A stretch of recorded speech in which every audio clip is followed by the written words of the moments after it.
Muy bien, el ex congresista Richard Arce se encuentra con nosotros. Vamos a conversar sobre este gabinete de crisis que se ha creado por parte del gobierno y al que ha sido invitado ya en 2 oportunidades. Buenas noches.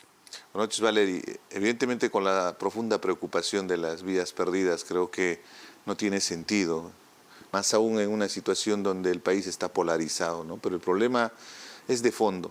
Y lo primero, evidentemente, expresar las condolencias a los familiares de los fallecidos, pero también de los heridos, ¿no? Es muy duro. Y por eso fue la motivación, porque yo recibo la llamada de la presidenta después de lo que aconteció en mi tierra, en Apurímac.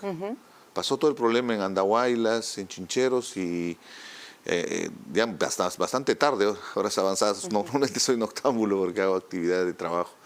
Y recibo la llamada y ella muy preocupada me expresó la necesidad de que podamos aportar con algo de nuestra experiencia sobre la gestión de conflictos y podamos contextualizar un poco al Gabinete de Gestión de Crisis. Es el Comité de Gestión de Crisis el nombre, no es gabinete, que está presidido por ministros, ¿no? Evidentemente que para ser parte de este espacio tendrías que ser autoridad, o sea, tendrías que ser ministro o un alto funcionario. ¿A quién más han invitado? ¿Alguna persona con la que haya compartido este comité? Estaban funcionarios de diferentes entidades, dependiendo del tema que se trató, ¿no? Por ejemplo, los del MINSA, tiene un área especial que reporta la información de la situación de los hospitales, de los centros médicos, postas médicas, para saber cuál es la situación en que se está viviendo en este momento, ¿no? Y eso es importante porque, o sea, en ese espacio se recibe información cuando hay un momento crítico, ¿no? Como lo que ha estado atravesando, para ver cómo se puede atender las múltiples necesidades, desde alimentos, medicinas sobre todo, ver temas de evacuación. Claro, pero estas son las reacciones por sector y sin embargo no sabemos cómo solucionar y cómo detener estos actos de violencia que se están dando y estas protestas. Es muy complejo evidentemente, y además cuando tienes varias regiones del país, ¿no? Mi lectura inicial es que evidentemente si el conflicto estaría focalizado, podríamos hacer todo un análisis, inclusive para evaluar, ver cómo abordamos, mapeo de actores. Acá es un poco más complejo, ¿no? Y eso hay que entender, porque eso también era el otro mensaje. Es muy importante. ¿Está bien decir que está en todo el país o tendríamos que decir en algunos? En varios sectores del país, ¿no? Para hoy día el nivel de conflictividad se ha disminuido en el sentido que se han liberado las vías, ¿no? Que eso es importante. Lo segundo es que definitivamente el tema de costos de vida, eso genera un problema que es muy duro, ¿no? No, pero la liberación de las vías no ha significado ningún costo de vida. No, pero de alguna forma el tema es de la situación, lo que ha sucedido en Ayacucho, ¿no? Pero, por ejemplo, en la primera reunión había problemas en Huancavelica, y muy serios, específicamente en Lircay, que es un distrito de Huancavelica, y también en la propia capital, ¿no? Entonces estuvo monitoreando.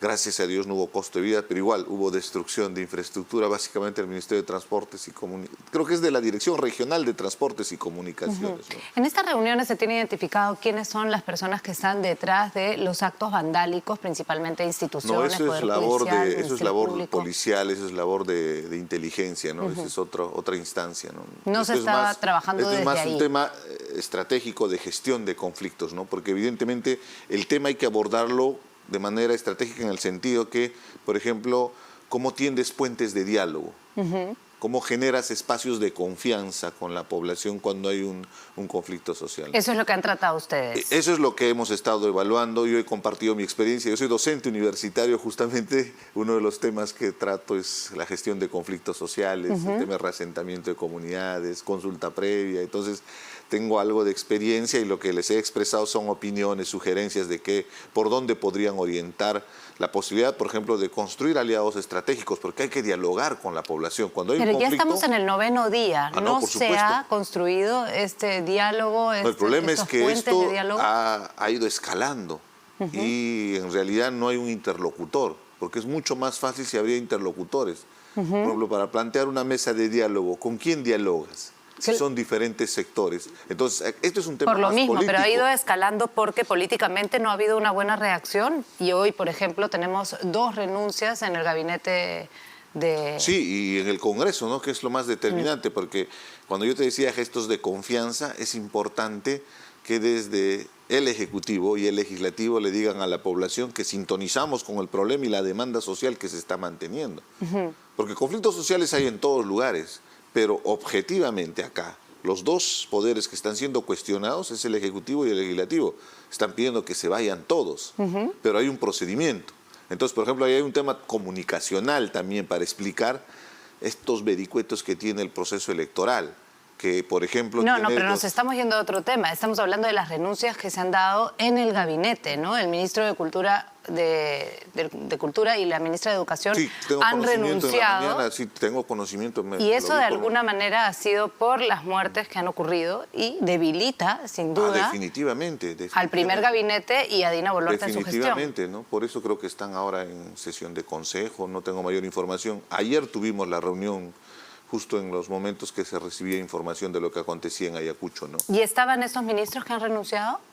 No, o sea, el Comité de Gestión de Crisis solo lo conforman el ministro de Inclusión Social, el ministro de Justicia, el Premier, el ministro del Interior y el ministro de Defensa. ¿Y ellos se mantienen fuerte en su posición? ¿Usted cree, por ejemplo, que Dina Boluarte soportaría esta tensión que se está viviendo y las muertes No, es complicado, es difícil hacer esa apreciación, ¿no? Pero lo que yo veía era predisposición de parte de ellos, por ejemplo, a escuchar. Porque yo soy un simple ciudadano, yo no soy... Pero con experiencia, no solamente en el rubro, sino también en las regiones. Dos aspectos muy importantes, ¿no? Uno es, yo valoro mucho ese gesto de invitarte a participar en un espacio estrictamente político, de decisión, de gobierno, ¿no? Donde tú como ciudadano vas y haces la sugerencia.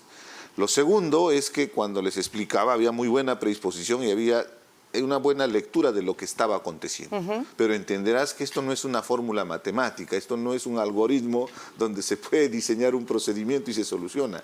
La gestión de conflictos sociales es en realidad la gestión de intereses, Valeria. De intereses, en este caso, de diferentes sectores, ¿no? Podríamos decir dos sectores, donde hay mucha complejidad. Pero además hay un tema de infiltración. Hemos visto los actos de violencia también que han cometido gente infiltrada. Y ahí, por ejemplo, es determinante los mensajes que se da a la población, ¿no? Es muy importante que desde el gobierno, por ejemplo, en un principio se trató de generalizar el fin de semana, cuando salieron algunos ministros o voceros del gobierno, trataban de generalizar como si fuera gente todos violentos, ¿no? Al extremo que después se aprovechó por redes sociales para que empiecen a terruquear. Y a eso quería llegar, porque tú ves que en el Congreso, que en realidad el quid del asunto, y eso habría que explicarle a la población, el quid del asunto lo tiene el Congreso de la República, y el día de hoy nos ha mostrado su mayor desprecio al no aprobar el adelanto de elecciones. Entonces, ¿qué pasa en el Congreso? Debería dar mensajes de confianza, pero tú ves a la extrema derecha y lo que ha estado haciendo es terruquear. Todos son terrucos, toda la gente que sale a manifestarse son terrucos, no entienden la legitimidad de todos esos sectores de población que reclama. Hasta pero cierto punto eso nos sorprende. Lo que sucede es que tiene que haber una reacción. Incluso Alberto Otárola ha hablado del sentido de urgencia. Entonces, en estas decisiones, en estas conversaciones, se le está escuchando a consejeros como usted que van y con la experiencia están tratando de dar lo mejor para que justamente este sentido de urgencia Yo vi predisposición y hubo acciones muy concretas, ¿no? El asunto es que, evidentemente, esto es muy complejo. A lo que me refiero ha sido importante, por ejemplo, las manifestaciones por la paz. O sea, hay un ambiente, esto es un poco complejo porque durante 17 meses se ha estado hurgando en el sentimiento de un gran sector de la población que tradicionalmente ha estado excluido y postergado. Ese otro Perú que es invisibilizado. Sí. Ese otro Perú que no tiene presencia del Estado. Entonces, Pedro Castillo logró representar a ese sector y generó grandes expectativas. Pero en vez de reducir esas brechas de exclusión social, porque detrás de esta demanda no es que toda la gente está saliendo porque pide el adelanto de elecciones. En realidad hay un sinfín de demandas postergadas y que estaban buscando un canal, un espacio por donde reclamar esa atención y esa postergación.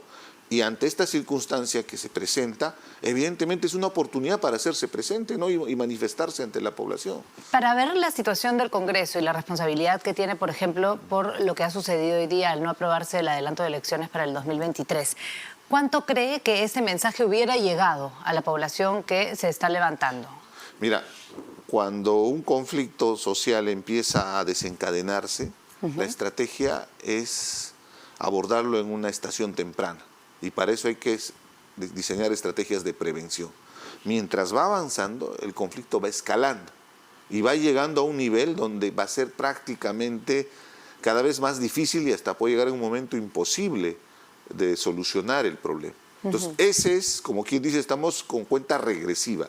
Y lo que causa indignación es que el Congreso creo que no entiende.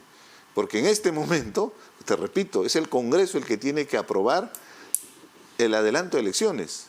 Y evidentemente la gente está pidiendo inmediatamente, pero también hay un tema legal que es el procedimiento para convocar un proceso electoral que tiene reglas y normas. O sea, tampoco nos podemos saltar porque y que necesita de una reforma política. Aparte, o sea, eso es otro tema que es para mí preponderante, pero a ver, objetivamente, tú conversas con la población y la mayoría te dice que sean las elecciones lo más pronto posible. Te piden que sean, no sé, en febrero, en marzo las elecciones.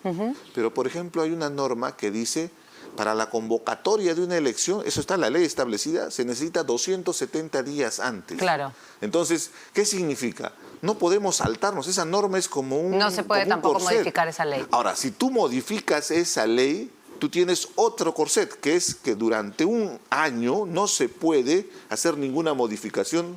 O sea, un año antes que tú convoques a la elección, no se puede hacer modificación. Entonces, si tú haces esa modificación, tú tendrías que contar a partir del día siguiente el año para no hacer modificaciones en las reglas electorales. Claro. Entonces, objetivamente, te das cuenta que hay un problema bastante serio. Entonces, ya han jalado los plazos, han hecho la proyección de las holguras y creo que podemos llegar a diciembre si es que, por ejemplo, hoy día hubieran aprobado. ¿Para qué? Para que mañana convoquen una nueva legislatura y de repente se les ilumina y pasado mañana tenemos la ley aprobada, porque el Congreso sí lo puede, pero no les interesa. Tendríamos que hacer de todas formas un llamado a la calma, ¿no? Dentro de toda esta situación. Por ¿Qué eso es lo que se le dice a la tenemos población? que llamar a la calma y por eso es que cualquier ciudadano desde cualquier esquina, en este momento, desde su posición, tiene que apoyar a esta situación de buscar un camino para la paz. En este momento es complicado porque se están desacreditando, están descalificándose ambos poderes, pero también tenemos que entender que es importante el Estado de Derecho. Imagínate una anarquía. ¿Pero las Fuerzas Armadas están preparadas para poner orden? Las Fuerzas Armadas tienen otra función que garantizan la soberanía del país. Y en este caso lo que yo entendí en esa exposición que hicieron era que se iban a encargar de resguardar los activos estratégicos. Por ejemplo, el día de hoy, te voy a comentar, el día de hoy había un grupo de gente muy importante frente a la hidroeléctrica del Mantaro, que provee de luz a Lima y que provee a luz a Ayacucho y Purímac. Imagínate si hubiera pasado algo, y en este momento no tendríamos luz en Lima. ¿Y qué va a hacer el ejército para proteger? Ese es el problema, llegas a un nivel de enfrentamiento. Entonces lo que yo exhortaría es que bajemos los decibeles desde los políticos, los medios de comunicación y tratemos de buscar mecanismos para lograr la paz y aportemos desde donde sea. Yo lo estoy haciendo cuando me convoquen, estaré dispuesto, pero lo haré con la mejor buena voluntad. No estoy buscando un cargo o un puesto de trabajo como pretenden a veces descalificar algún detractor. Tenemos que hacer una pausa. Compartimos con ustedes rápidamente un tuit de la Defensoría del Pueblo que aclara que hasta el momento se han registrado 17 personas fallecidas en el contexto de los enfrentamientos con las fuerzas del orden y otras 5 personas por accidentes de tránsito y hechos vinculados, sí, a bloqueos de vías. Lamentamos todas las muertes y esperamos que cese la violencia, es el anuncio de la Defensoría del Pueblo a esta hora.